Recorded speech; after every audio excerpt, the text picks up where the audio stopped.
tayo sa may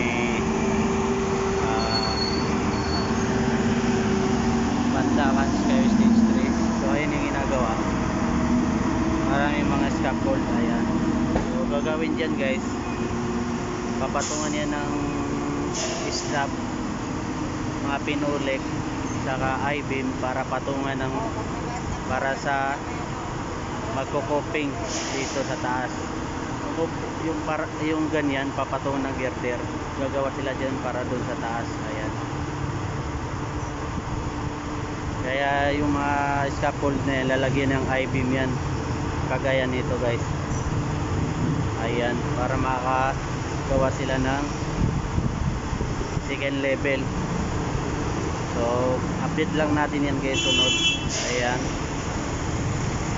dito coping pa lang dito sa kapila.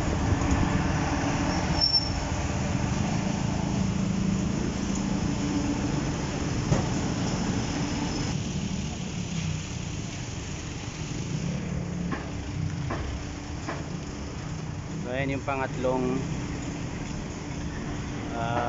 coping nila. Ayan, so rebar pa lang yan guys, bakal pa lang, hindi pa sila nakabuhos. Ayan, so dun sa side niya guys papuntang Santa Mesa, may forma na kalahati.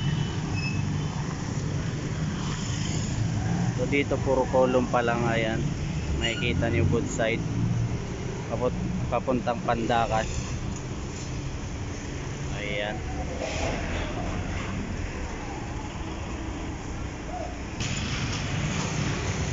and dito may mga blue sheet sila sa ilalim para in case na may mga maliliit na malalaglag. Ayan,